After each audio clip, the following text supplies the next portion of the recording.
Hi friends, welcome to a new watercolor tutorial, and in this tutorial we will make an imaginary watercolor landscapes, and the process will be explained throughout the painting, and we will not be making any drawing.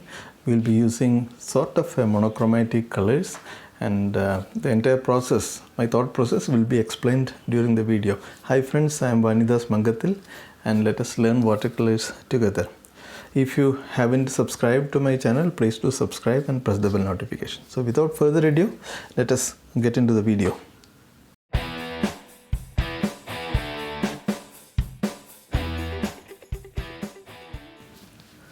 So here I am using a cold pressed watercolor paper, 300 GSM, 100% cotton.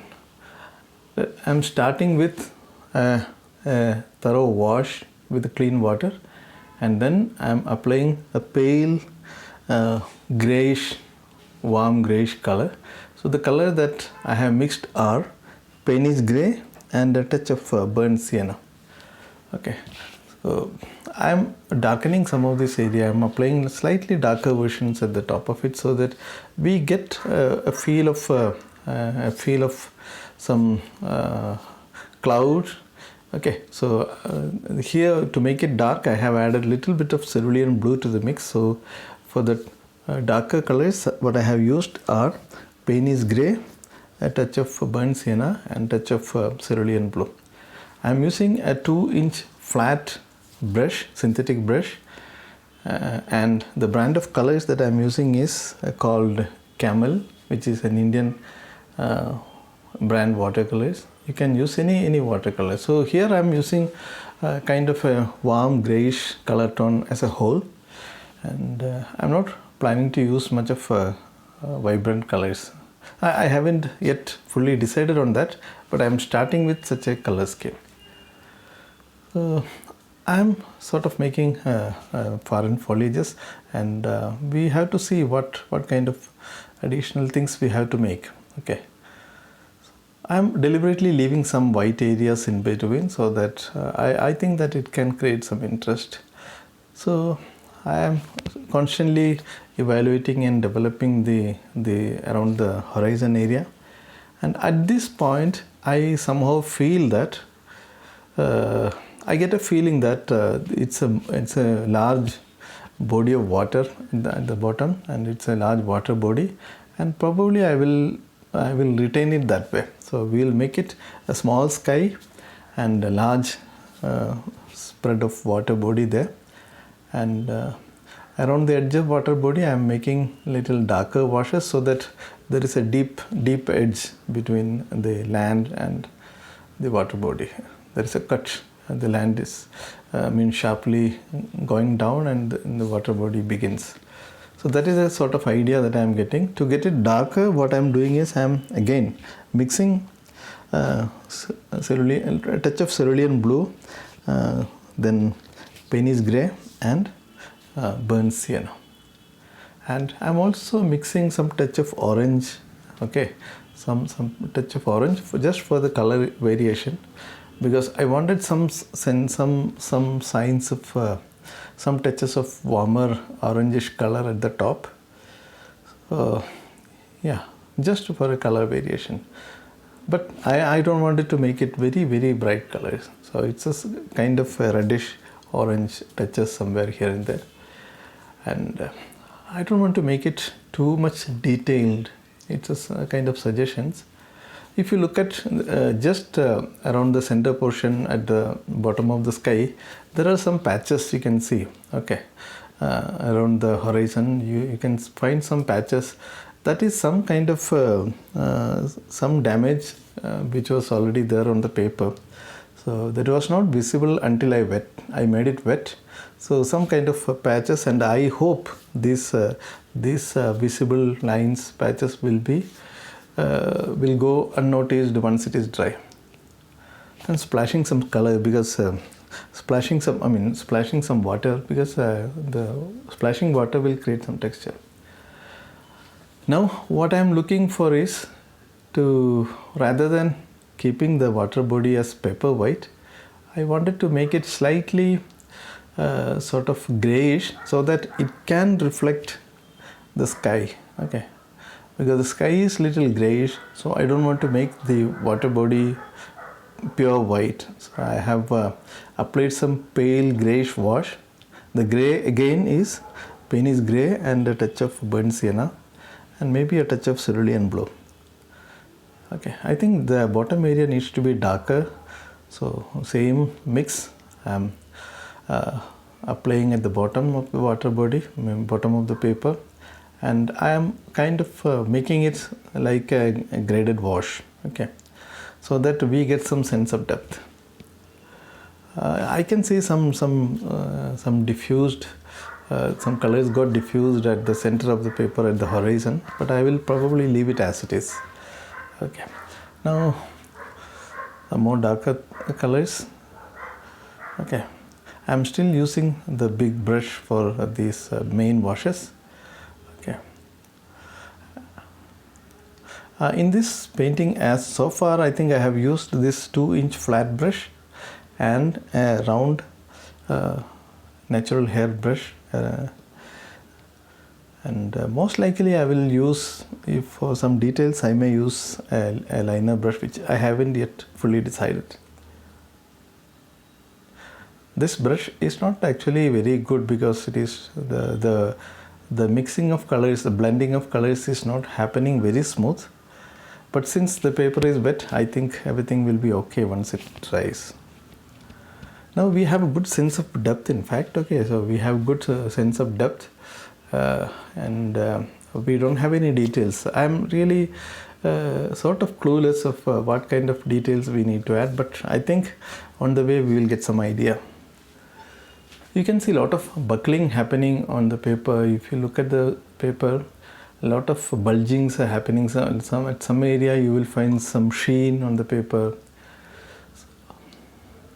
Okay, and I wanted some sort of a reflection for that deep edge at the land, and for that I'm using the same kind of a mix, burnt sienna and little bit of Paynes grey, but at this point I'm using more of burnt sienna because I want this to be a little bit more warmer. I think I have used a touch of orange as well. Okay, see the picking of color happens so naturally because of the practice. We naturally tend to pick some colors, whether that is that many times it works for the good. Sometimes this picking of colors without too much thinking can spoil the work also, but you can practice that. Okay, don't worry too much about the colors, but whenever you pick colors, you sort of be sure that it is some kind of it belongs to that family. So I didn't want to add any green color for example in this. If at all there was a tree, I wouldn't make it green because that doesn't somehow seem to match with this family of colors. So it is a brown, gray, orange kind of a color family that I am using. Now this seems to be a good reflection on the left side of it, and when it comes to the detail, I wanted to add some vertical element. The advantage of having vertical element is, in my view, is that the land and the sky get somehow connected, and this also gives us to emphasize on the illusion of water. Okay, by defining the reflection, the vertical element gives opportunity for creating some reflections, and which will create the illusion of water, which will emphasize the illusion of water. So whenever you make reflection, you have to understand some basic fundamental properties of reflection, the angle of the object and the reflection, how it behaves. There are a lot of things we need to consider when we actually paint reflections. But I'm not going to be this is not a very serious or very realistic painting. This is more sort of an experiment or a practice kind of a work. Okay, because I haven't made any drawing. It is just kind of taking decisions on the fly. here I'm using a liner brush, and I don't want precision, just suggestions. So the colors are same as of now. Okay. And I'm using the side of the brush to suggest some foliages for the tree. Okay, so whenever we make these foliages, I go for sort of mostly I go for the dry brushwork kind of approach, so that you get the illusion of lot of a collection of leaves. Okay, it is not a thick foliage. Okay. If you are finding value in this video, please do subscribe and press the bell notification. I will try to upload videos as frequently as possible. The target is at least one video per week. Right. And if you have any questions or suggestions or recommendations, please do write them into the comment box below. I will try to get back to you as meticulously as possible. Right. Now the foliages looks reasonably well. It is not the perfect tree, but it suggests a tree. Whenever you make tree, you don't have to make it very realistic. So if you try to make it very realistic, it may cease to be convincing. So if you just go for a very suggestive approach, very bold approach, it is more likely to work better. Now we have the tree and the trunk of the tree and the branches, and the reflections are done for the branches only. So we need to make some reflection for the foliages. So here it is little tricky to make. I don't want to make the reflection very much realistic. I just wanted to suggest some soft reflection. So what I am doing is I am making some marks for the reflection, and later I will be softening it. That is the idea. Right now I am just making some marks, considering sort of a mirror reflection, and then later I am planning to soften it by using a wet brush. Okay, just pulling it down a little bit so that it just suggests some soft reflection, not very hard.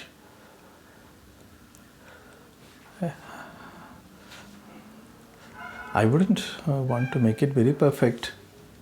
Okay, reasonable believability is sufficient. I think this is okay. A little bit darker touches, some dark at the joints.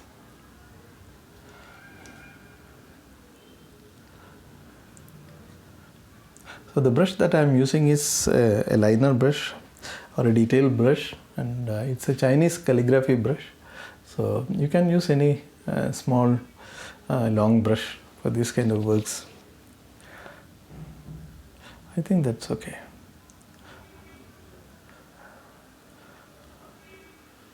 I wouldn't say that this is a perfect reflection, but we are exploring. Okay, we are not making it a very realistic one, and like the reflection that we did for the left side, we also need some reflection on the right side of it. Just some suggestion. Consider mirror reflection sort of idea, and yeah, that's it. Not too much.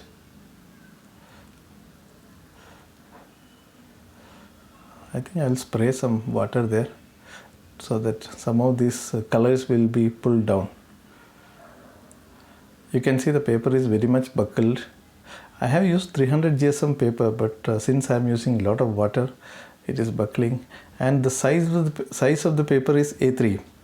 Okay, so it is buckling a little bit. Now I am going back to a round brush, a synthetic round brush, and I am creating some more vertical elements to create some interest around the horizon. So I wanted to create, I'm thinking now to create some sort of interest. Apart from the tree, we may need some couple of more interests. So I'm not still working or thinking on that. Not sure what to do, because I don't want to make any houses or any those kind of things in this particular scene. It looks more like a countryside, so I don't want to add too much of things. Maybe another tree on the left side, a smaller tree, and it's a reflection. Okay, just some suggestions, not very detailed.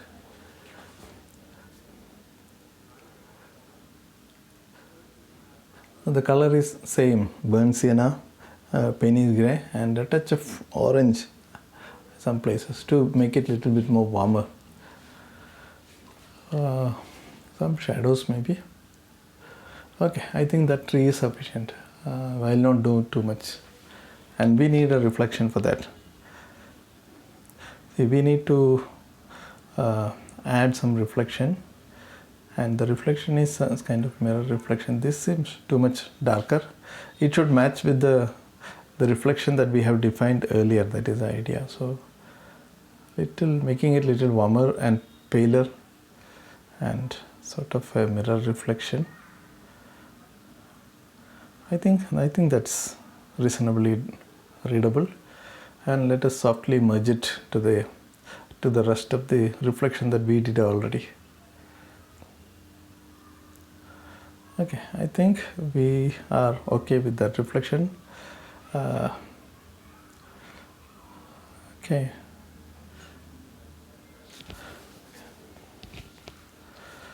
Something to create little bit of interest at that area, at the center. Actually, I would have preferred it slightly towards the right to go for sort of a rule of third, but I find it may not get sufficient contrast if I move it to the right of it. So I'm putting the figures at this point. It is slightly off from the center. It is maybe a couple of figures. I don't know what they are doing, but they are doing something. That the idea is just to create some interest. Okay. I'm using some red color for this. But still I wanted to retain it within the family of the brown, orange, red kind of a family, gray. Okay. And some reflection for those tiny figures. These are just some suggestions. Okay, these are not very detailed one.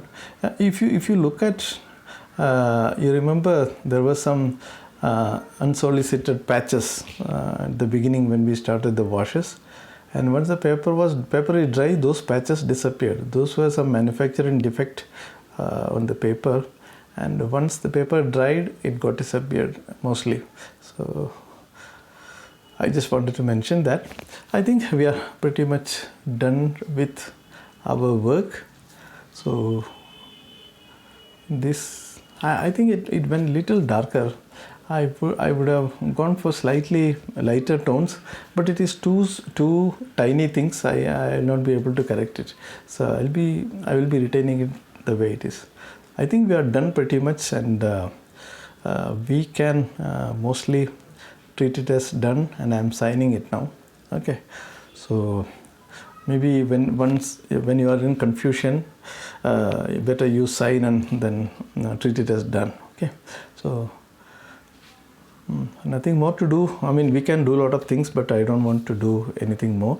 So thank you very much for being with me in this tutorial. Hope this was informative, and if you're finding it useful, as I mentioned earlier, please subscribe and press the bell notification. If you have any questions or any suggestions, please do write me in the comment box. I'll try to get back with answers to your questions and response to your suggestions, etc.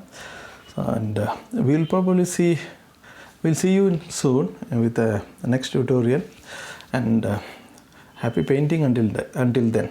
Bye bye.